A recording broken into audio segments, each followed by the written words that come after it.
Welcome to Shukla study point. आप सभी का स्वागत है आपके अपने YouTube channel Shukla study point में। मैं शिवम शुक्ला आप सभी दोस्तों का हार्दिक स्वागत करता हूं। दोस्तों, आज की वीडियो में हम बात करेंगे बीए सेकंड ईयर भूगोल अर्थात जियोग्राफी के कुछ ऐसे महत्वपूर्ण टॉपिक के बारे में जो कि आपके एग्जाम्स में लगातार पूछे जाते हैं। बात करेंगे हम 14 टॉपिक के बारे में, और 14 टॉपिक आपके ऐसे टॉपिक होंगे जिनसे किस प्रकार के आपके प्रश्न बनते हैं और उनको कैसे डील करना होता है। महत्वपूर्ण प्रश्नों की श्रृंखला, साथ ही साथ इम्पोर्टेंट टॉपिक हो गए ये सारे के सारे। मात्र और मात्र केवल यह 14 टॉपिक जिस बंदे को, जिस व्यक्ति ने तैयार कर लिया, उसको बीए में 80% लाने से कोई नहीं रोक सकता। अगर अच्छे तरीके से आपने लिखा और अच्छे तरीके से सब कुछ रहा, सभी प्रश्नों को आपने उस प्रश्नों के अकॉर्डिंग डील किया, तो कोई भी आपको 80 नंबर देने से कतराएगा नहीं। हर एक एग्जामिनर आपको देने का प्रयास करेगा। यहाँ पर बात मैं बताना चाह रहा हूँ मेरे प्यारे दोस्तों, इतने सारे टॉपिक आपके पेपर 1 से पूछे जाने हैं। आर्थिक भूगोल जिसको आप कहते हैं, इकोनॉमिक ज्योग्राफी के नाम से जाने जाने वाला यह प्रश्न पत्र में केवल और केवल 14 टॉपिक आपको तैयार कर लेना है। शुक्ला एचडी पॉइंट आप लोगों के साथ लगातार जुड़ा हुआ है। इसी संघर्ष के साथ मैंने सोशियोलॉजी अर्थात समाजशास्त्र से संबंधित वीडियो आपके समक्ष ला दी है 14 वाली की, तो दोनों पेपर की उसकी उपलब्ध हैं। और इससे पहले जस्ट आपको यहाँ पर हिंदी साहित्य की वीडियोज़ मिल जाएंगी। हिंदी साहित्य पेपर 1 की वीडियो उपलब्ध है। अब पेपर 2 की जो है उपलब्ध करवाने से पहले लोगों का कमेंट है कि जियोग्राफी, पॉलिटिकल साइंस, इकोनॉमिकल मतलब इकोनॉमिक्स, इन सभी के बारे में बताइए। संस्कृत साहित्य, इंग्लिश लिटरेचर, इन सभी के बारे में आपके जो है 14 महत्वपूर्ण टॉपिक वाले प्रश्न आएंगे। बस इनमें से मैं केवल उन प्रश्नों को छांटता हूं मेरे प्यारे दोस्तों जो कि लगातार एग्जाम में पूछे गए हैं। इन्हीं 14 के 14 टॉपिक में आपके पूरे के पूरे प्रश्न पत्र समाहित करने का प्रयास करूंगा। आपका ध्यान अपनी तरफ आकर्षित करने का प्रयास करूंगा। आपके माइंड को मैं अपने हृदय से जोड़ने का प्रयास करते हुए इन सभी 14 के 14 टॉपिक के बारे में आपको समझाने का प्रयास करूंगा। इसीलिए वीडियो को लास्ट तक देखिएगा मेरे प्यारे दोस्तों। वीडियो में मैं आप लोगों को दिलासा दिलाता हूं, वीडियो में मजा आएगा, वीडियो बहुत ही अच्छी लगेगी। आप मेरे जो है एकदम शकल पे या फिर आप मेरे बच्चेपन पर मत जाइए। मैं इन सभी टॉपिक्स में घुस करके आपको समझाने वाला हूं, सारे मुद्दों को आपको समझा दूंगा। ये आप लोगों की मेहरबानी है कि आप लोगों ने हमें इतना जो है थोड़ा आगे बढ़ाया। आप लोगों ने हमको 50,000 फैमिली से ऊपर जो है सदस्यता दिलवाई। इसके लिए आप सभी का बहुत बहुत धन्यवाद। इसी प्रकार से आप लोग आगे बढ़वाते रहेंगे। आप लोगों के समक्ष मैं इसी प्रकार से इंपॉर्टेंट पूरा का पूरा सिलेबस फ्री में करवाने का प्रयास करूंगा। यह भी आपको पता है चैप्टर संबंधित आपके लगभग 8 से 7 चैप्टर, 8 चैप्टर इसके अपलोड है। इसको देख लेंगे यूट्यूब पर। अगर नहीं मिल रहा तो आप प्लेलिस्ट में चले जाएंगे, प्लेलिस्ट में सारे के सारे मिल जाएंगे। ये रही थोड़ी जनरली बातें जो कि आपको जाननी अति आवश्यक हो जाती हैं। आप किसी भी यूनिवर्सिटी से अपना संबंध रखते संबंध रखते हो, मतलब किसी भी यूनिवर्सिटी से आपका जो महाविद्यालय है वह किसी भी विश्वविद्यालय से जो है अटैच हो, तो उससे रिलेटेड चाहे जो भी हो, अगर उसमें आपका आर्थिक भूगोल अर्थात इकोनॉमिक ज्योग्राफी आपके पेपर में संकलित है तो बस यहीं से प्रश्न पूछे जाएंगे। यह बात आपको ध्यान रखनी। वीडियो में लास्ट तक देखना, मैं फिर से बोल रहा हूँ, वीडियो को लास्ट में देखना, लास्ट तक देखना है। इन सभी टॉपिक को उतार लेना है। मात्र 14 दिन के अंतर्गत आपको अपना कोर्स क्या करना है, क्रैक कर देना है, क्रैश कर देना है मेरे प्यारे दोस्तों। बस 14 दिन का आप समय लीजिए। 14 दिन में एक टॉपिक को आप जो है गूगल से ढूंढ करके पढ़ लीजिए, या फिर आप अपनी यूनिवर्सिटी से संबंधित जो सीरीज ली है उसमें सारे टॉपिक आपको मिल जाएंगे, वहां से आप पढ़ लीजिएगा। बस यहीं से प्रश्न पूछे जाते हैं। पिछले 5 साल के प्रश्न पत्रों का हमने अध्ययन किया और अध्ययन करने के बाद में यह मुद्दा मैं आप लोगों के समक्ष लेकर के प्रस्तुत हुआ हूं। लगातार दिन रात मेहनत कर रहा हूं मेरे प्यारे दोस्तों आप लोगों के लिए। ओके, अब चलते हैं, मैं बात करता हूं एक एक टॉपिक के बारे में। क्यों इकोनॉमिक ज्योग्राफी से क्या क्या प्रश्न ऐसे, ये इतने ही प्रश्न क्यों इंपॉर्टेंट है, इतने ही में आपका पूरा का पूरा पेपर समाहित है। यह बात आप जो है कतरा नहीं सकते इससे। चलिए बात करते हैं पहला टॉपिक, आर्थिक भूगोल। हम पढ़ का रहे हैं भैया, हम पढ़ रहे हैं आपका आर्थिक भूगोल। और जब भी आर्थिक भूगोल आप पढ़ते हैं, सबसे पहले आप जानिए भूगोल जो होता है, भूगोल को एक प्रकार से कॉन्सेप्चुअल सब्जेक्ट होता है, मतलब अवधारणात्मक विषय वस्तु होती है। तो इसको आपको रटना बिल्कुल भी नहीं है, बस क्या कर लेना है, इसको समझ लेना अच्छे तरीके से मेरे प्यारे दोस्त। बस इसको समझना है और समझने के लिए आप बस मुझको फॉलो करें। बस मतलब कि मुझको केवल नहीं, मैं यह नहीं कहता कि ओनली फॉर मी, बट आप लोगों को फॉलो मतलब जो भी आपको अच्छा लगे उससे आप पढ़ सकते हैं बड़े आसानी से। लेकिन हाँ, इन 14 टॉपिक को आप तैयार कर लेंगे, उसके अंदर परीक्षा के बाद में आप मुझसे मिलिएगा, तब आप लोग इस वीडियो में कमेंट करिएगा कि हाँ सर आपने जो बताया था बस यहीं से ही प्रश्न पूछे गए। मैं 5 साल के पिछले जो है प्रश्न पत्रों को देख चुका हूं, उसमें इसी प्रकार के आपसे इसी टॉपिक से लगातार प्रश्न बन रहे हैं। अब आर्थिक भूगोल, किसी भी विषय वस्तु में, आर्थिक भूगोल या फिर भूगोल के बारे में नहीं बता रहा हूं, किसी भी विषय वस्तु को पढ़ने के लिए, किसी भी विषय वस्तु को पढ़ने के लिए मेरे प्यारे दोस्तों एक बात का होना अति आवश्यक है। वह बात कौन सी होनी चाहिए? वह बात मेरे प्यारे दोस्तों, जिस भी विषय वस्तु को पढ़ रहे हैं उसके संबंध में, उसके भूगोल के बारे में, उसके इतिहास के बारे में, उसके नेचर के बारे में, मतलब उसकी प्रकृति के बारे में, उसके विषय क्षेत्र के बारे में, या फिर वह किस प्रकार का वह विज्ञान है, मतलब नेचर वही हो गया, प्रकृति उसकी क्या होती है, इसके बारे में जान लेना अति आवश्यक होता है। सब्जेक्ट के शब्द की हिस्ट्री, बायोग्राफी जो है, उसके बाद में ज्योग्राफी क्या रही है उसके बारे में जानना होता है। अब हम पढ़ने क्या जा रहे हैं? आर्थिक भूगोल पढ़ने जा रहे हैं। और जब आर्थिक भूगोल पढ़ने जा रहे हैं मेरे प्यारे दोस्त, तो आर्थिक भूगोल जो है इससे रिलेटेड प्रश्न एग्जाम में आपसे लगातार पूछा जा रहा है। That is most important factor of in this video मेरे प्यारे दोस्तों। आर्थिक भूगोल मतलब इकोनॉमिक ज्योग्राफी, डेफिनेशन, मीनिंग और उसके बाद में स्कोप एंड नेचर, यहां से लगातार प्रश्न। अब यहां पर एक टॉपिक यहां लिखा है, इसको थोड़ा आगे बढ़ाने का प्रयास करेंगे। यहां पर आपके 4 तरीके से प्रश्न इसमें पूछा जाता है। 4 तरीके का प्रश्न क्या होता है, इसको बड़े ही आसानी से समझने का प्रयास करते हैं। यहां पर देखते हैं, पहला टॉपिक होता है इसकी जो है आपके परिभाषा पूछी जाती है। बड़े ही ध्यान से परिभाषा से रिलेटेड प्रश्न पूछा जाता है। दूसरा प्रश्न यहां से बनता है मेरे प्यारे दोस्तों, इसके अर्थ और परिभाषा एक में ही हम रख लें। चलें, अर्थ को परिभाषा एक में रख लेते हैं। दूसरा हम समझते हैं, दूसरा क्या होता है मेरे प्यारे दोस्तों, आपका परिभाषा हो गई, अर्थ हो गया। चलिए दूसरे में अर्थ रख लेते हैं हम, दूसरा अर्थ हो गया आपका, या पहले अर्थ परिभाषा कुछ भी रख लीजिए। तीसरा आपका होता है मेरे प्यारे दोस्तों इसकी प्रकृति। प्रकृति आप समझते हैं क्या होता है? नेचर, जिसको अंग्रेजी में कहते हैं, इसको मीनिंग कहते हैं, इसको डेफिनेशन कहते हैं। अब यहाँ पर जो चौथा मुद्दा होता है आपका, यह होता है स्कोप अर्थात विषय क्षेत्र। क्या? तो विषय क्षेत्र के बारे में यहाँ पर आपको जानना पड़ता है। ओके, तो कहीं ना कहीं पे 4 मुद्दे। आर्थिक भूगोल की परिभाषा दीजिए, अति लघु उत्तरीय प्रश्न। आर्थिक भूगोल की परिभाषा मतलब आर्थिक भूगोल का अर्थ बताते हुए विभिन्न विद्वानों ने आर्थिक भूगोल की परिभाषा किस प्रकार से दी है, यह बताते हुए आप उसके विषय क्षेत्र की विवेचना कीजिए। ऐसे प्रश्न आपके दीर्घ उत्तरीय में या लघु उत्तरीय में पूछे जाते हैं। अब बात यहां पर उठती है, सर जी प्रकृति क्या होती है? What do you mean nature? Nature का मतलब क्या होता है? नेचर का मतलब भैया यह होता है, नेचर का मतलब आपका नेचर, जैसे कहते हैं तुम्हारा नेचर बहुत खराब है, तो तुम्हारा नेचर बहुत खराब है, तुम्हारा नेचर बहुत अच्छा, फलाने का नेचर बहुत अच्छा है। तो इसका मतलब होता है उसकी जो नेचर है, मतलब कि वह किस टाइप का सब्जेक्ट है। आर्थिक भूगोल जो है वह किस टाइप का सब्जेक्ट है? सोशल साइंस है या फिर साइंस है? क्या है? क्या आर्थिक भूगोल सोशल साइंस है या साइंस है? क्या आप क्या बताएंगे? आपसे अगर ऑब्जेक्टिव में सीधे प्रश्न पूछे कि आर्थिक भूगोल कैसा विषय वस्तु, मतलब कि उसका नेचर कैसा है, वह एक प्रकार से सामाजिक विज्ञान है या फिर वैज्ञानिक विज्ञान है, क्या है? बताने का प्रयास करें, कमेंट सेक्शन बताएंगे।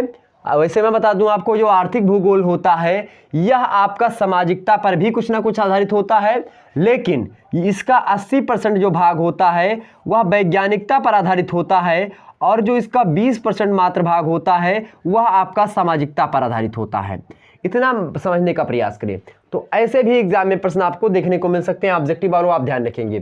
तो आर्थिक भूगोल की परिभाषा पढ़ लेना भैया, अर्थ पढ़ लेना, प्रकृति पढ़ लेना, विषय क्षेत्र पढ़ लेना, ये 4 चीजें पढ़ लेना। लगातार एग्जाम में प्रश्न पूछे जाते हैं। 100% मैं बता रहा हूं, 100% आपके एग्जाम में ऐसे प्रश्न पूछा जाएगा। क्या प्रश्न पूछा जाएगा कि आर्थिक भूगोल लिख देगा, मैं मान लेते हैं अति लघु उत्तरीय में, तो आर्थिक भूगोल सीधे सीधे लिख देगा। और इसी प्रकार से परिभाषा, अर्थ, प्रकृति, विषय क्षेत्र, इससे लेकर के लघु उत्तरीय प्रश्न और दीर्घ उत्तरीय प्रश्न या फिर ऑब्जेक्टिव प्रश्न पूछे जा रहे हैं। इसको आप लोगों को बिल्कुल आसानी से ध्यान में रखते हुए इनको पढ़ लेना है। चैप्टर 1 की वीडियो मतलब आर्थिक भूगोल की परिभाषा, विषय क्षेत्र से संबंधित अगर आपको वीडियो देखनी है तो हमारे चैनल पर आप इसको देख सकते हैं। ओके, आगे बढ़ते हैं। एक टॉपिक आपका क्लियर हुआ, दूसरे टॉपिक की ओर बढ़ते हैं। बस इसी वीडियो के माध्यम से आप सारे के सारे मुद्दे को समझ सकेंगे मेरे प्यारे दोस्त, इसको जान लेंगे। दूसरा मुद्दा आपका होता है, दूसरा है संसाधन। संसाधन के भी फैक्टरों को हम समझने का प्रयास करते हैं। चले, एक तो होता है मेरे प्यारे दोस्तों संसाधन का अर्थ। संसाधन क्या होता है, मीनिंग ऑफ जो है रिसोर्स, इसको रिसोर्स कहते हैं। तो रिसोर्स क्या होता है, अर्थ, उसकी परिभाषा विद्वानों ने दी है अलग अलग प्रकार से। दो इस पर वीडियो आपको मिल जाएगी हमारे चैनल पर शुक्ला स्टडी पॉइंट पर, उस पर देख लीजिएगा। शुक्ला स्टडी पॉइंट पर ही यह वीडियो भी अपलोड हो रही, दूसरा भी चैनल है BA क्रैकर, उस पर भी इससे संबंधित वीडियो अपलोड होती है। तो अर्थ, परिभाषा और संसाधन चूंकि कोई विषय वस्तु नहीं है, संसाधन चूंकि कोई विषय वस्तु नहीं, इसके लिए इसका नेचर ना ही इसकी प्रकृति, तो यहां से प्रश्न नहीं पूछे जाएंगे। तो अर्थ, परिभाषा आपको पहला फैक्टर। दूसरा फैक्टर मेरे प्यारे दोस्तों, संसाधन से रिलेटेड एक मुद्दा और पूछा आता है, संसाधन संरक्षण क्या, संसाधन संरक्षण क्या, संसाधन संरक्षण। ओके, ध्यान रखेंगे क्या, संसाधन संरक्षण से पूछा आता है, मतलब जो संसाधन होता है इसको किस प्रकार से हम संरक्षित कर सकते हैं। संरक्षित करने का मतलब यह नहीं होता कि इसका हम दोहन ही ना करें, संरक्षित करने का सीधा सीधा मतलब होता है मेरे प्यारे दोस्तों, सीधा सीधा क्या मतलब होता है, सीधा सीधा इसका मतलब होता, चले तो मैं यहाँ पर आपको बता रहा था संसाधन, संसाधन संरक्षण हमने आपको समझाया। संसाधन संरक्षण का मतलब यह नहीं होता है, हमने बताया था कि पूर्ण रूप से प्रकृति मतलब कि उस संसाधनों का दोहन ना ही किया जाए, मतलब उसको सीधा सीधा बचा के रखा जाए। मान लेते हैं आपके पास 2 पेन है, अब 2 पेन आप लोग लगातार बचा के ही रख रहे हैं, अब दोनों के दोनों पेन को आपने बचा करके रख दिया। मान लेते हैं 2 मार्कर है हमारे सामने, इन दोनों मार्कर को हमने केवल और केवल रख दिया। अब भैया जब रख देंगे तो हमारा पूरा का पूरा जो है या जो चल रहा है, जो मैं पढ़ा रहा हूँ आपको, कैसे पढ़ा पाऊंगा, तो मैं नहीं पढ़ा पाऊंगा आपको। तो इसीलिए संसाधन संरक्षण का मतलब यह आप मत समझना कि इसका मतलब होता है सीधा सीधा संरक्षणों को, मतलब कि मान लेते 2 मार्कर है, इन दोनों मार्करों को हम रख दें। इसका मतलब होता है कि 2 मार्कर हैं तो एक मार्कर को हमने उठा करके नीचे रख दिया और दूसरा मार्कर बचा, इससे हम तब तक प्रयोग में लाते रहेंगे जब तक कि इसमें स्याही रहेगी। उसके बाद में जैसे दूसरे को याद मान लेते हैं, अब दूसरा मार्कर, अब यह मार्कर मेरा जो है मान लेते इसकी स्याही खत्म हो गई, तब अब मैं क्या करूंगा, अब मैं क्या दूसरे मार्कर से लिखना प्रारंभ कर दूं या फिर एक स्याही खरीद लूं। दूसरा मार्कर आपको कितने 30-25 रुपए, मतलब 30 का या 35 का जो भी आता हो, और मार्कर की स्याही हम खरीद लेंगे तो लगभग 5 मार्कर के बराबर या फिर 3 मार्कर के बराबर स्याही आएगी। मान लेते हैं हमने स्याही खरीद लिया, देखिए हमने स्याही खरीद के इसमें डाल दिया। अब जो है यह चीज अच्छी है, ये 2 मार्कर हम खरीदे, एक दूसरा मार्कर जाकर खरीदे या फिर स्याही खरीदते रहे और एक ही मार्कर से काम चलाते रहे। इससे क्या होगा, ना तो पर्यावरण का प्रदूषण मतलब एक प्रकार से बढ़ेगा, क्योंकि एक प्लास्टिक या मान लेते हैं फेंक देंगे हम इसको, ये जो खोखा है इसका मतलब कि ये जो डब्बा है ये फेंक देंगे हम। अब जो है ये बचा जो आपकी जो है यहाँ पर जो है ये इसको मतलब कि ये लगातार इसकी संख्या बढ़ जाएगी, प्लास्टिक ज़्यादा हो जाएगा। इसके लिए क्या हो जाएगी मेरे प्यारे दोस्तों, इससे पर्यावरण प्रदूषण अधिक बढ़ेगा। अब यहाँ पर यह भी हमको ध्यान में रखना कि पर्यावरण प्रदूषण भी ना बढ़े, साथ ही साथ मेरे प्यारे दोस्तों हमारी पूर्ति भी हो जाए। तो हम सीधे सीधे स्याही खरीद लेंगे, दूसरा मार्कर नहीं खरीदेंगे, यही मैं कहने चाह रहा था। तो इसका मतलब सीधा सीधा यही होता है संसाधन संरक्षण का, कि हमारे पास मान लेते संसाधन हैं, बहुत ज़्यादा हैं, तो उसका हम इस मात्रा में दोहन ना कर ले, इस मात्रा में दोहन ना करें कि जो हमारी अगली नस्ल आए, मतलब अगली पीढ़ी आए, उसके लिए कुछ बचे ही ना, सारा का सारा हम जो है अपने यूज कर लें। तो ऐसे आपको करना है, क्या करना है, संसाधनों का दोहन करना है, लेकिन तर्क संगत करना है, उचित ढंग से दोहन करना है। मान लेते हैं आपका पेट्रोलियम है, तो क्या जरूरी है कि पेट्रोलियम से ही गाड़ी चलाई जाए, पेट्रोल से गाड़ी चलाई जाए, डीजल से चलाई जाए। आपने CNG की खोज कर ली, CNG से गाड़ी चलेंगी। ओके, एक प्रकार से यहाँ पर संसाधनों का दोहन एक प्रकार से आप सतत विकास के लक्ष्य में रख सकते हैं, सस्टेनेबल डेवलपमेंट इसको कहते हैं। तो चले, हालांकि वो ज़्यादा ऊपर हो जाएगा, वो 3rd ईयर में आप जा करके पढ़ेंगे पर ये इन्वायरमेंटल स्टडीज में। आगे समझते हैं, तो यहाँ से 2 इस प्रकार के प्रश्न आपसे पूछे जाएंगे। संसाधन संरक्षण से आप क्या समझते हैं और इससे संबंधित भारत में क्या क्या चीज़ें की गई हैं संसाधनों के लिए, इसको बताने का प्रयास करें, ऐसे प्रश्न पूछेगा। तीसरा नंबर आपका प्रश्न पूछता है मेरे प्यारे दोस्तों, तीसरा नंबर प्रश्न पूछता है आपका कृषि प्रदेश। कृषि प्रदेश क्या होते हैं, कृषि प्रदेश किसे कहते हैं।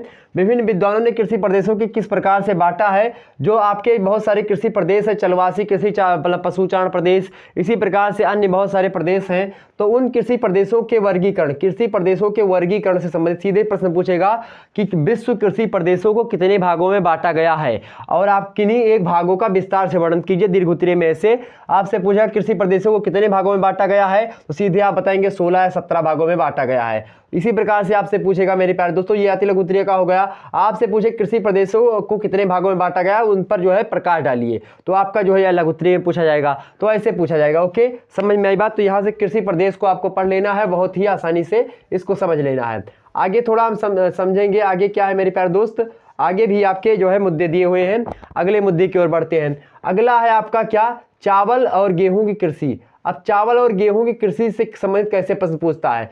सबसे पहली बात मेरे प्यारे दोस्तों, आप पढ़ क्या रहे हैं, आप पढ़ रहे हैं भूगोल, और भूगोल में चावल और गेहूं की कृषि का क्या मतलब होता है। मतलब इसका ये होता है, चूंकि हम आर्थिक भूगोल पढ़ रहे हैं, आर्थिक भूगोल मतलब होता है रुपया पैसा। रुपया पैसा आने के लिए कहीं ना कहीं पे आपको खेती पर आधारित होना पड़ेगा, मतलब कृषि पर आधारित होना पड़ेगा। और जब हम कृषि पर आधारित होते हैं तो भैया कृषि में खाद्यान्न की फसल चावल है, गेहूं है, उसी के बाद में खाद्यान्न की और बहुत सारी फसलें हैं। अब यहाँ देखिए कहवा उत्पादन हो गया, खनिज तेल, कोयला, रबर, कपास, बॉक्साइट, मैग्नीज, अभ्रक, ये सारे होते हैं। तो कहीं ना कहीं पे ये सब अर्थ से संबंधित है, आर्थिक तंत्र से संबंधित होते हैं। और जब यह मुद्दे आर्थिक तंत्र से संबंधित होते हैं तो कहीं ना कहीं पे मेरे प्यारे दोस्तों हमको यहाँ पर कृषि से संबंधित सारे मुद्दे को समझना होता है। जो व्यापारिक कृषि होती है, बगाती कृषि होती है, स्थानांतरणशील कृषि होती है, इनके बारे में भी लगातार एग्जाम में कभी कभी प्रश्न पूछे जा रहे हैं, इसको भी आपको पढ़ना चाहिए। ओके, यहाँ पर आप समझेंगे चावल और गेहूं की कृषि। मान लेते हैं इनसे प्रश्न कैसे पूछेगा।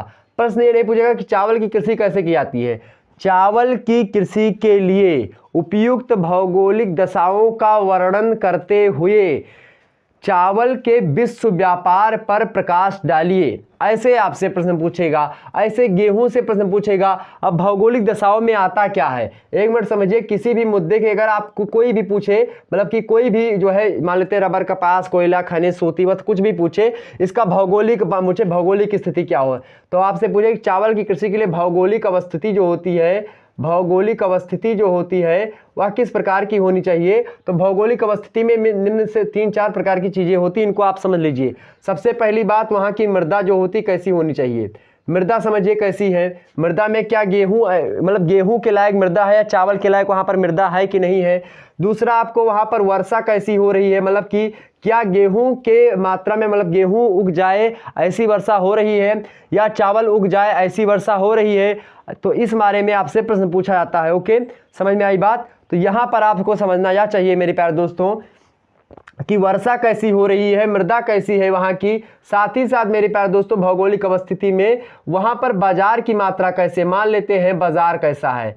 अब मान लेते हैं गेहूं ऐसे क्षेत्रों में उगाया जा रहा है, फिर उद्योगों का क्षेत्र ऐसे स्थान पर है जहां पर बाजार ही नहीं है, केवल खाद्यान्न के लिए गेहूं उत्पादन किया जाता है, तो कहीं ना कहीं पे वो अर्थतंत्र को मजबूत नहीं करेगा, आपके अर्थतंत्र पर ज्यादा प्रभाव नहीं डालेगा। तो बाजार भी इसमें इंपॉर्टेंट हो जाता है। हालांकि आपको गेहूं और कृषि और चावल की कृषि में बाजारों का उतना महत्वपूर्ण योगदान नहीं होता जितना कपास, रबर, कोयला, खनिज, सूती वस्त्र, कहवा, बॉक्साइट, मैग्नीज, इन सभी का होता है यहाँ पर। लेकिन आप लिख सकते हैं बड़े आसानी से, कोई उसमें जो है आसानी, उसमें जो है उसकी बात नहीं है। आगे भौगोलिक क्षेत्र के अंतर्गत क्या आता है, भौगोलिक अवस्थिति के अंतर्गत मृदा हो गई, वर्षा हो गई, साथ ही साथ मेरे प्यारे दोस्तों वहां का जो वातावरण है वह कैसा है। वातावरण का मतलब होता है कि वहां पर जो है मौसम किस प्रकार से रहता है, गर्मी, ठंडी, या फिर इस प्रकार से कैसा होता है। तो वातावरण में आप जो है तीन प्रकार की इसे, अब इसे वातावरण में 3 प्रकार की चीजें आप कर सकते हैं। एक तो वहां पर जो है गर्मी अर्थात तापमान कैसे हो रहा, तापमान, तो तापमान, गर्मी मतलब तापमान ही, वही तापमान कितना है। वहां पर मेरे प्यारे दोस्तों वर्षा कितने डिग्री सेल्सियस हो रही है। इसी प्रकार से मेरे प्यारे दोस्तों वहां पर जो है ठंड, मतलब कि शीत वगैरह किस प्रकार से हो रही है, ठंडी कैसी पड़ रही है। तो ये होता है वातावरण। तो ये इसका भी प्रभाव फसलों पर पड़ता है, सूर्य की रोशनी मतलब तापमान कैसे आ रहा है। तो ये होती है आपकी भौगोलिक अवस्थिति। साथ ही साथ मेरे प्यारे दोस्तों वहां की तकनीकी जो है कितनी विकसित है, तकनीक क्षेत्र, तो यह सब भी प्रभाव डालते हैं कहीं ना कहीं पे आपके चावल और गेहूं कृषि के लिए। तो तकनीकी कैसी है, वहां पर जो है बीज जो है बाजार मार्केट में बीज किस कैटेगरी के उपलब्ध है, यह भी प्रभाव डालता है गेहूं और कृषि के लिए। ठीक, वहां पर जो है और जो है वो जो है हरित क्रांति का क्या प्रभाव वहां पर पड़ा है या नहीं पड़ा, जो 1967-68 के आसपास आई थी। तो कहीं ना कहीं पे ये सारे के सारे मुद्दे गेहूं और चावल की कृषि के लिए उपयुक्त हैं। अब यहाँ पर भौगोलिक अवस्थिति आपकी हो जाएगी इतने में। उसके बाद में आपका क्या लिखना होता है, उसके बाद में मेरे प्यारे दोस्तों आपको लिखना क्या होता है, अंतर्राष्ट्रीय व्यापार। अंतर्राष्ट्रीय व्यापार में निम्नलिखित से 2 पहलू आपके महत्वपूर्ण होते हैं। 2 पहलू कौन कौन से होते हैं इसको समझाने का प्रयास करते हैं। कोई भी व्यापार वगैरह संबंधित अगर आपसे बात पूछे भौगोलिक अवस्थिति, तो यही चीजें आप बताएंगे, आप यही चीजें बताएंगे। ओके, ध्यान रखेंगे। ये हेडिंग होती है आपकी। सीधे सीधे मान लेते हैं आपसे पूछा गया, मान लेते हैं कि अंतर्राष्ट्रीय व्यापार, अंतर्राष्ट्रीय व्यापार में क्या लिखना होता है आपको, अंतर्राष्ट्रीय व्यापार में आपको क्या लिखना होता है इसको समझ लीजिए। अंतर्राष्ट्रीय व्यापार में 2 चीजें होती है मेरे प्यारे दोस्तों, वह 2 चीजें आपकी कौन कौन सी होती है। एक तो होता है आपका क्या, आयात, क्या होता है आयात, और एक होता है निर्यात। क्या होता है, निर्यात। तो आयात और निर्यात आपने अगर जान लिया, समझ लिया, तो इसी का मतलब होता है आपका अंतर्राष्ट्रीय व्यापार। अब मेरे प्यारे दोस्तों अंतर्राष्ट्रीय व्यापार में आपको लिखना क्या होता है, अंतर्राष्ट्रीय जो है देशों मतलब अंतर्राष्ट्रीय व्यापार में आपको लिखना होता है कि कौन कौन से ऐसे देश हैं, कौन कौन से ऐसे देश हैं मेरे प्यारे दोस्तों जो कि आयातक हैं और कौन कौन से ऐसे देश हैं जो कि क्या हैं, निर्यातक हैं। तो मेरे प्यारे दोस्तों दो मुद्दे यहाँ पर हैं, एक तो आयात एक निर्यात। आयात का मतलब होता है खरीदने वाला, मतलब कौन, आयात, आय मतलब होता है आयात मतलब कि जो आ रहा है, मतलब जो हम खरीद रहे हैं। निर्यात मतलब कि जो जा रहा है, मतलब कि जो हम बेच रहे हैं, मतलब हमारे जो है यूज से वह ज़्यादा है इसलिए हम उसको बेच रहे हैं। तो यहाँ पर निर्यात मतलब होता है बेचना, आयात मतलब होता है खरीदना। तो कौन से ऐसे देश हैं जो गेहूं को खरीदते हैं, कौन से ऐसे देश हैं जो कि गेहूं को बेचते हैं। ध्यान रखेंगे कौन से ऐसे देश हैं जो कि चावल को खरीदते हैं, कौन से ऐसे देश हैं जो चावल को क्या करते हैं मेरे प्यारे दोस्तों, जो है बेचते हैं या खरीदते हैं, दोनों में से आप समझ सकते हैं। तो यहाँ पर ये होता है अंतर्राष्ट्रीय व्यापार। तो इसमें जो ऐसे देशों को लिख देंगे जो कि खरीदते मतलब कि बेचते हैं, मतलब खरीदते हैं, और इनमें ऐसे देशों को लिख देंगे जो कि बेचते हैं। तो आपका अंतर्राष्ट्रीय व्यापार हो गया। तो जब भी आपसे चावल की कृषि, गेहूं की कृषि, कपास, रबर, कुछ भी का अंतर्राष्ट्रीय व्यापार पूछे, कोयला, खनिज, सूती वस्त्र, कहवा, बॉक्साइट, मैग्नीज, इन सभी का अगर आपसे पूछे भौगोलिक अवस्थिति या फिर आपसे पूछे आयात और निर्यात, अंतर्राष्ट्रीय व्यापार पूछे, तो आप बड़ी ही आसानी से इसी प्रकार से समझा सकते हैं। ओके, आगे यहाँ पर और थोड़ा समझने का प्रयास करेंगे बड़ी ही आसानी से। और ध्यान रखेंगे कभी कभी आपसे एग्जाम में प्रश्न पूछेगा कि जैसे कपास है, तो कपास कहाँ पर अधिक मात्रा में होता है। मान लेते हैं जापान के बारे में पूछ लिया गया भारत के संदर्भ में, चूंकि आप भारत में रह रहे हैं और आर्थिक भूगोल पढ़ रहे हैं। अब यहाँ पर आपको प्रॉपर्ली भारत के बारे में नहीं पढ़ना है, आपको सेकंड पेपर में भारत के बारे में आपको अर्थतंत्र भी पढ़ना पड़ेगा, वहाँ पर आपको जो है भौतिक चीज़ों भी पढ़ना पड़ेगा, वहाँ पर मानव संबंधित क्रियाकलाप भी पढ़ने पड़ेंगे, सारे मुद्दे पढ़ने पड़ेंगे। लेकिन यहाँ पर केवल अर्थ से संबंधित होता है, और अर्थ कैसा, वह भारत के संदर्भ में भी पूछा जाएगा और विश्व के संदर्भ में भी पूछा जाएगा। आप दोनों के संदर्भ में आपको यहाँ पर जानना होगा। मान लेते चावल की कृषि के लिए केवल भारत की जो है चीज़ों के बारे में नहीं जानना है आपको, चावल की विभिन्न किस्मों के बारे में, गेहूं की विभिन्न किस्मों के बारे में भी आप अगर आप पढ़ ले तो इससे संबंधित वीडियो हमारे चैनल पर उपलब्ध है, उसको देख लेंगे। ये वीडियो उपलब्ध है, ये है, ये है, ये है, उसके बाद में कपास का भी हमने अपलोड कर दिया है। तो इतने वीडियोस आपके चैनल पर उपलब्ध हैं, इसको आप लोग देख लीजिएगा। अब उसके बाद में कपास से उपयुक्त भौगोलिक दशाएं क्या होती हैं, रबर की भौगोलिक दशाएं क्या होती हैं, कोयला कैसे उत्पादित किया जाता है, खनिज तेल क्या होते हैं, कहाँ पर अधिक मात्रा में आयात निर्यात, इसका अंतर्राष्ट्रीय व्यापार क्या होता है, सूती वस्त्र किस प्रकार से बनाए जाते हैं, कहवा क्या होता है, बॉक्साइट के उत्पादन में आयातक निर्यातक देश कौन से, अंतर्राष्ट्रीय व्यापार क्या, मैग्नीज का सबसे अच्छा निर्यातक या आयातक देश कौन सा, इसके बारे में आपको बताते हुए इन सभी मुद्दों को आपको पढ़ लेना है। तो कपास, रबर, चावल, गेहूं, कोयला, खनिज तेल, सूती वस्त्र, कहवा, बॉक्साइट, मैग्नीज, ये ऐसे इंपॉर्टेंट है जो कि आपके उद्योगों से संबंधित हैं। और इनके संबंधित पूछा आता है कि जो है मान लेते हैं जापान के औद्योगिक प्रदेशों के बारे में लगातार एग्जाम में प्रश्न पूछता है, जापान के औद्योगिक प्रदेश, अमेरिका के, चाइना के, भारत के औद्योगिक प्रदेशों के बारे में पूछता है। तो औद्योगिक प्रदेशों के बारे में भी आपको ध्यान रखना है। ओके, इतनी बात क्लियर हुई। आगे देखते हैं। अब एक महत्वपूर्ण चीज़ यहाँ पर नीचे निकल के आ रही है, सुएज एवं पनामा नहर। यहाँ से लगातार एग्जाम में प्रश्न बन रहा है सुएज एवं पनामा नहर से कि सुएज नहर एवं पनामा नहर यह जो है विश्व अंतर्राष्ट्रीय व्यापार की दृष्टि से कितनी महत्वपूर्ण भूमिका निभाती है, इसके बारे में आपसे प्रश्न पूछा गया। अब मेरे प्यारे दोस्तों यहाँ पर आपको समझने की ज़रूरत यह होगी, यहाँ पर समझने की ज़रूरत है आपको कि जो सुएज नहर है वह कहाँ पर है और पनामा नहर कहाँ पर है। तो सुएज नहर एक बार समझिएगा, सुएज नहर मान लेते हैं या विश्व का आपका नक्शा में बना लेता है, ये मान लेते हैं ये अफ्रीका है। ओके, ये अफ्रीका है और अफ्रीका के थोड़ा सा ऊपर यहीं पर जो है आपका ये जो है एशिया होते हुए इसी के बीच से ऐसे मेरे प्यारे दोस्तों यहाँ पर आपका भारत हो गया। इसी प्रकार से ये चले जाता है आपका एशिया का, रूस वगैरह का क्षेत्र, और इधर आपका अमेरिका इधर है। अब यहाँ पर समझिए मान लेते हैं ये अफ्रीका, मान लेते हैं भैया ये मेडागास्कर है, ये श्रीलंका है, मान लेते हैं एक मिनट के लिए। अब यहाँ पर आपकी जो है यहाँ पर जो है कुछ खाड़ी देश निवास करते हैं। खाड़ी देशों में आपके अरब कंट्रीज आते हैं, आप सेकंड ईयर थर्ड ईयर में आप विस्तार से इसको समझेंगे। अब यहाँ पर मेरे प्यारे दोस्तों एक मुद्दा यहाँ पर यह समझना होगा आपको, जी हाँ, तो यहाँ पर आपको यह मुद्दा समझना होगा कौन सा, कि जो है सुएज नहर कहाँ पर है।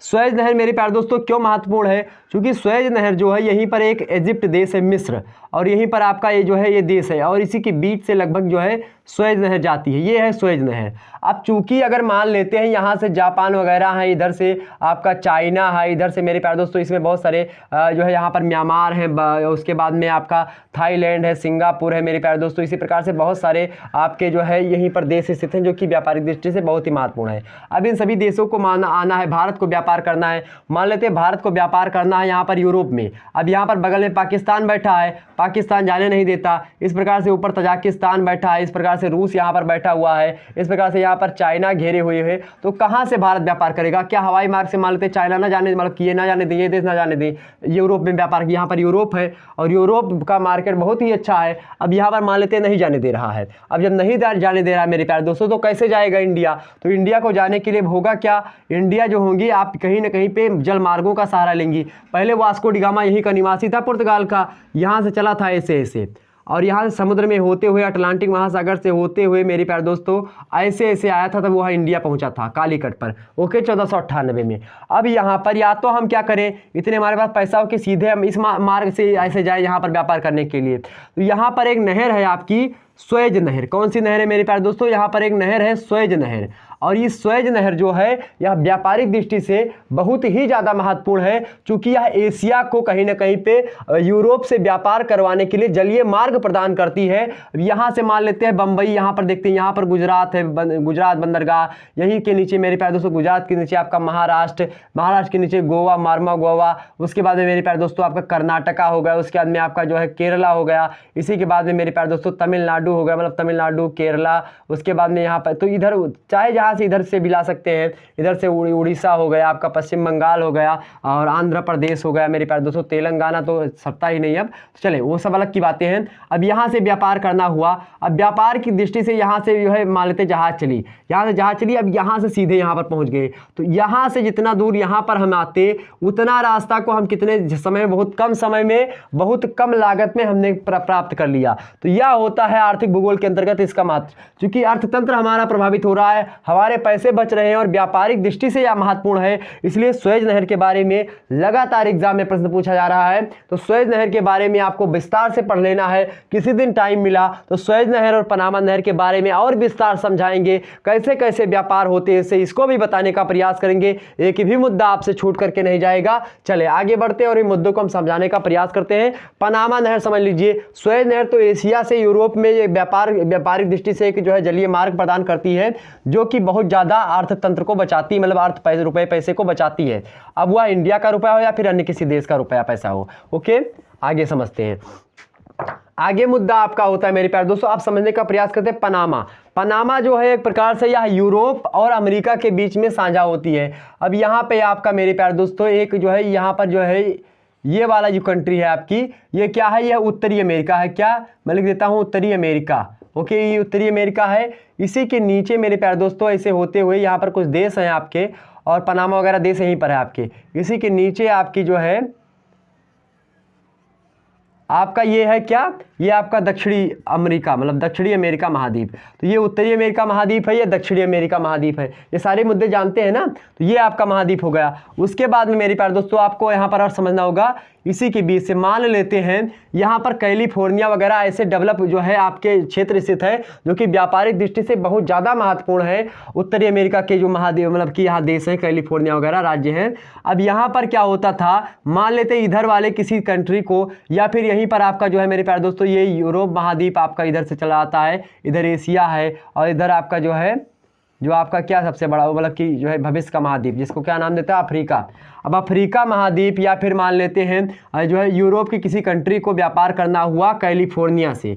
अब कैलिफोर्निया से यहाँ से व्यापार करना, यहाँ से व्यापार करना है, या फिर यहाँ से व्यापार इसी अमेरिका में, इसी देश मतलब इसी देश से, मतलब इसी राज्य में, अमेरिका महाद्वीप में ही यहाँ से यहाँ आना है। तो बहुत ज़्यादा जो है एक प्रकार से हवाई मार्ग का सहारा लेना पड़ता था, और व्यापारिक दृष्टि से हवाई मार्ग उतना उचित नहीं है।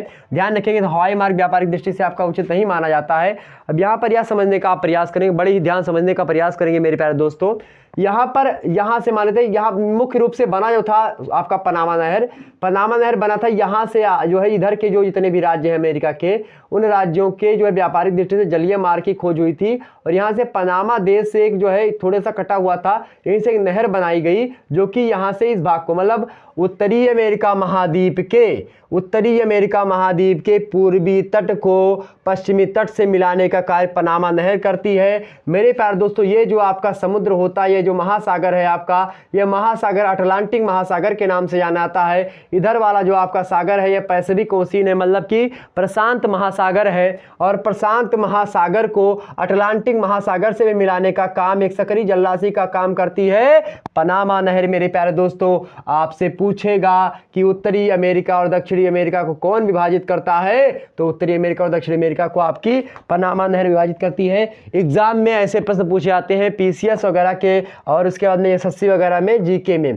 अब यहाँ पर आपने पनामा समझ लिया ना, पनामा नहर का महत्व व्यापारिक दृष्टि से क्या है, वैश्विक स्तर पर उतना महत्व या नहीं देता जितना सुएज नहर देती है।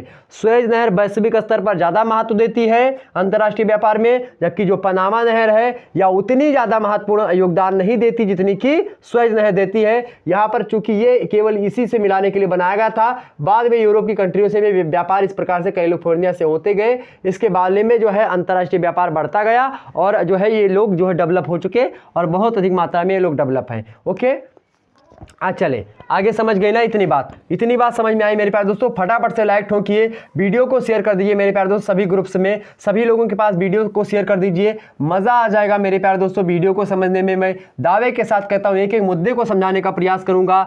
हो सकता है मुझे टाइम अभी नहीं है, नहीं तो पूरा का पूरा सिलेबस आपको मैं करवा के दे देता, और बिल्कुल भी कहीं कॉलेज वगैरह जाने की आवश्यकता नहीं। घर बैठे आप अच्छी से तैयारी करके अच्छे से अच्छा नंबर प्राप्त कर सकते हैं। मैं आप लोगों के लिए दिन रात मेहनत करता हूँ, और दिल से आप लोगों के लिए मेहनत करता हूँ। आप लोग दिल से धन्यवाद करेंगे, और वीडियो को लाइक करके वीडियो को शेयर कर देना है। चैनल पर नए जुड़े हैं तो सब्सक्राइब कर लीजिए, क्योंकि इसी प्रकार से वीडियो आपके जो है चैनल पर उपलब्ध होती रहती है शुक्ला स्टडी पॉइंट पर। अब मेरे प्यारे दोस्तों, ये सारे के सारे 10 मुद्दे हमने आपको बता दिए जो कि महत्वपूर्ण थे आपके एग्जाम पॉइंट ऑफ व्यू से। अब यहाँ पर जो अगला मुद्दा आपके सामने निकल करके आता है, वान थ्यूनेन के विचार। वान थ्यूनेन आपके एक प्रकार से क्या है, या विद्वान है मेरे प्यारे दोस्तों, भूगोल वेत्ता है वान थ्यूनेन। और वान थ्यूनेन ने कृषि से संबंधित अपने विचार दिए थे। उन कृषि संबंधित विचारों को आपको पढ़ लेना है, क्योंकि इनसे लगातार प्रश्न, मतलब कोई ऐसा जो है ईयर छूटा नहीं जहां से इनसे प्रश्न ना पूछे गए हो। तो वान थ्यूनेन के कृषि संबंधित जो विचार है उनको पढ़ लेना है। इसके बाद में आपको मृदा संरक्षण के बारे में पढ़ लेना है। मृदा संरक्षण, चूंकि मैं क्यों बता रहा हूं, क्योंकि यह प्रश्न जो है आपका सेकंड पेपर में भी मृदा से संबंधित प्रश्न पूछा जाएगा भारत के भूगोल में, और यहाँ पर भी। मृदा संरक्षण में मृदा अपर्दन को भी आप देख लेंगे। क्या, मृदा अपर्दन। अपर्दन का मतलब होता है कट करके बहना। जब माटी, मतलब मिट्टी जो होती है, मान लेते हैं बारिश हो रही है, बारिश होने के बाद जो मिट्टियाँ कट करके बहने लगती हैं ऊपरी परत उनकी, इसी को हम मृदा अपर्दन कहते हैं। मृदा अपर्दन के परिणाम स्वरूप बहुत सारी जो है हानियाँ होती हैं। कृषि कार्य सुचारू रूप से नहीं हो पाते हैं, कृषि कार्यों में बाधा उत्पन्न होती है, जो भूमि होती है वहाँ बंजर हो जाती हैं, अनुपजाऊ हो जाती हैं। इसीलिए आपको मृदा अपर्दन पढ़ना होगा। मृदा संरक्षण में आप मृदा को बचाने के लिए क्या क्या चीज़ें कर सकते हैं, इसके बारे में आपको बताना है। मृदा संरक्षण से आपका क्या तात्पर्य है, इसको बताना है। क्या जो है मृदा को संरक्षण करने के लिए भारत सरकार के द्वारा क्या क्या नीतियां लाई गई हैं, इसके बारे में प्रश्न पूछा था, तो यह भी बता देना है। तो बस यहां से इतने प्रश्न ही इंपॉर्टेंट थे जो कि बन सकते थे। आगे देखते हैं अगला टॉपिक आपका जो महत्वपूर्ण है मेरे प्यारे दोस्तों, जल विद्युत उत्पादन। जल मतलब होता है पानी, मतलब वाटर, विद्युत मतलब होता है इलेक्ट्रिसिटी, मतलब कि जो है आपके बिजली, और उत्पादन मतलब होता है उसको निकालना। तो जल से हम कैसे बिजली बनाते हैं इसके बारे में यहाँ पर आपको बताना है। और जल विद्युत के मामले में जापान सबसे नंबर अग्रणी पर आता है, और इसी प्रकार से भारत के संदर्भ में भी प्रश्न पूछा जाएगा। विश्व के संदर्भ में भी जल विद्युत उत्पादन से प्रश्न पूछा आता है। तो आप जापान या भारत या फिर इसी प्रकार से जो डेवलप्ड कंट्री है आपकी, जो विकसित कंट्रीज है, उसके बारे में पढ़ लेंगे। और विकासशील में आपको, चूंकि भारत में आप रहकर पढ़ रहे हैं आर्थिक भूगोल, तो आपको भारत के संदर्भ में इसको पढ़ना होगा। समझ में आई बात ना। तो जल विद्युत उत्पादन कैसे होता है, कहां पर कितने मात्रा में होता है, इसके लिए क्या क्या चीजें होती हैं, इसके बारे में थोड़ा बहुत जानकारी आपको लेनी है। अब ऐसे नहीं कि आपको जल विद्युत बनाने के लिए पूरा का पूरा ब्यौरा समझ, मतलब कि वहां पर समझना पड़ेगा, ऐसा नहीं। कितना जल विद्युत मात्रा में, मतलब कितना जल विद्युत कहां पर होता है, कितना कैसे होता है, इस पर बांध बना करके कैसे जल विद्युत हम कर सकते हैं। क्योंकि बांध बना, नदियों पर हम बांध बनाते हैं, तो नदियों पर हम बांध बना करके जल विद्युत करते हैं। बहुउद्देशीय परियोजनाओं के अंतर्गत हम क्या करते हैं, नदियों पर बांध बनाते हैं। नदी आ रही, मान लेते हैं यहाँ से बह करके नदी आ रही, नदी पर हमने क्या किया, बांध बना दिया। अब जब हम नदियों पर बांध बना दिए मेरे प्यारे दोस्तों, उसके बाद में होगा क्या, नदियों पर बांध बनाएंगे, उसके बाद में होगा क्या, नदियों का पानी, जो नदियों का जो वेग होता है, इस जो वेग शक्ति है, उस वेग शक्ति को हम विद्युत शक्ति में बदल देते हैं। तो इसके लिए बांध बनाना अनिवार्य होता है। बांध बनाने के कई एडवांटेज होते हैं, मतलब लाभ होते हैं, कई डिसएडवांटेज होते हैं, मतलब कि हानियाँ होती हैं।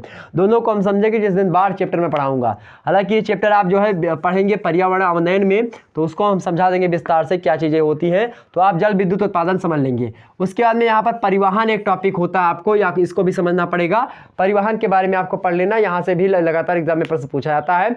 परिवहन क्या होता है मेरे प्यारे दोस्तों? परिवहन, परिवहन मतलब एक प्रकार से जो दूसरे को परि मतलब होता है दूसरा या दूसरी कोई वस्तु, वाहन मतलब होता है ले जाने, मतलब वाहन मतलब धारण करने वाला या ले जाने वाला, वाहन मतलब ले जाने वाला, वाहन। तो परिवहन मतलब कि जो मान लेते हैं अब आप खुद जा रहे हैं तो परिवहन नहीं है, लेकिन आप एक बोझा सर पे लाद के जा रहे हैं तो वह परिवहन हो गया।